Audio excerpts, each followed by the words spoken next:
Hi everybody, Mark DeNome here, WhoIsMarkDeNome.com. On Friday I was asked to speak about my upcoming book at a launch of a Capital Groove Collective, which is a group of musicians who are working to elevate music here in Washington, D.C. So in case you missed it, I will try to replicate my speech for you. I've written a book, which I started writing in 2008. And after a while I mentioned to my grandmother that I was writing this book, and she got a mind that maybe she should write one too, and so she would tell her friends that she didn't know whether it would be a drama or a comedy, to which they were usually amused. My book, Who Are You, is at least the first 4 versions of it were written as a tragedy. It's a story of courage and compassion about a boy from West Virginia raised by a single mom who is in the audience, and happy Mother's Day again, Mom. Boy from West Virginia who wanted to be a doctor and went to Baltimore to become a paramedic first in the fire service. So the ghosts in the old firehouse where I delivered the speech would probably haunt me for saying so, but I entered the fire service with a sort of an eye roll at the pride and prestige of firefighters. And yet I became one of the uniformed, of the individuals who commit themselves to reducing suffering and sacrifice their relationships in doing so with family and other loved ones.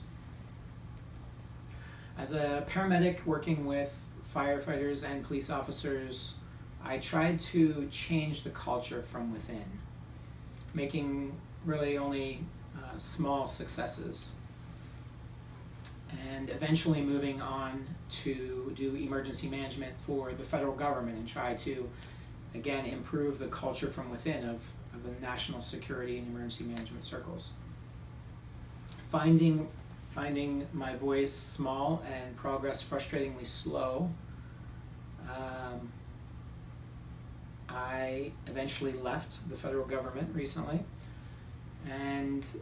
but not before witnessing the situation gradually worsening, despite the valiant efforts of some patriotic and passionate government workers.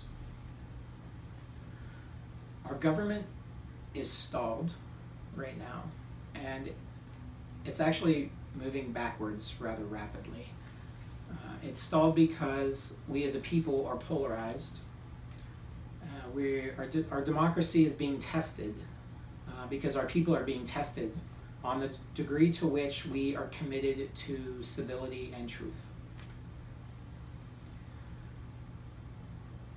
So I am explaining my journey and hoping that it will encourage others to revisit, to question the teachings that they have, the assumptions that they have about the world and about our country, and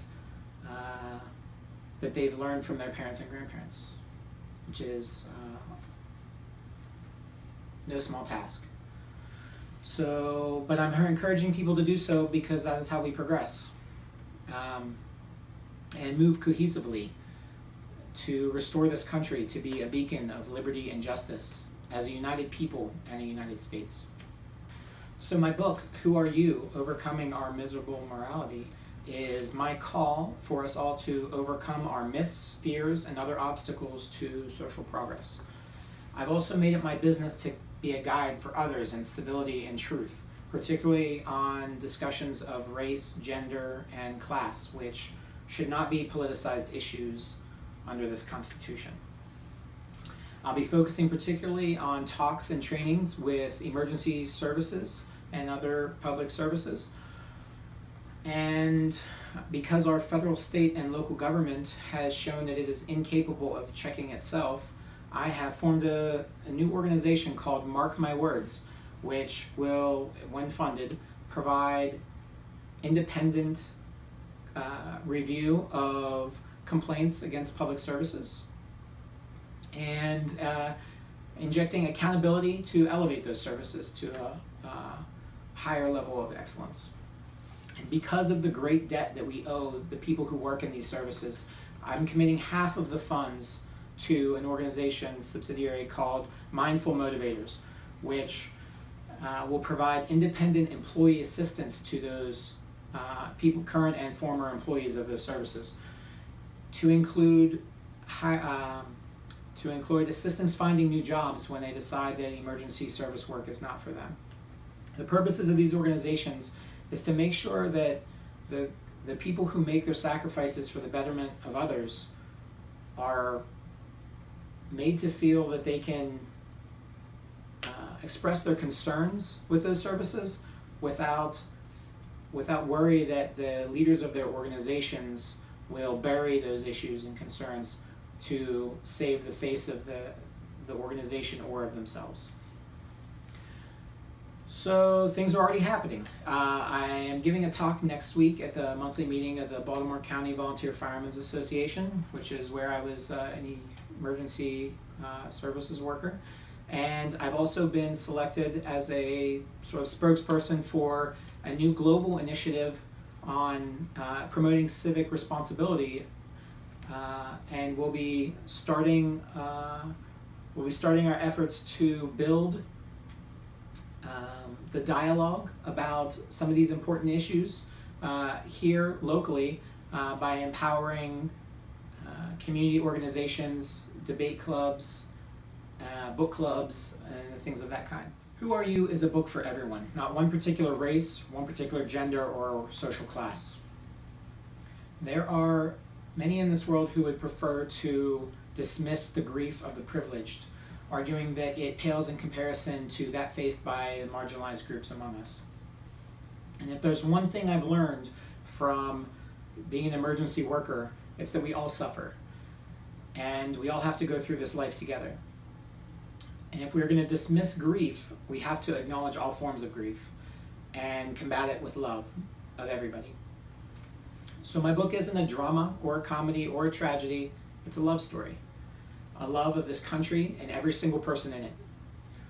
So please help me make it the best-selling love story ever by buying it or reviewing it on May 31st when it comes out. I am making it free for one day only on May 31st, that's my dad's birthday, so that we focus the sales on its release day and help it become a bestseller. So you can do your part. Every day of every moment of every day, we are leaving an impression of ourselves on this earth and on each other. This is me giving you my best self, my best mark. What does your best mark look like?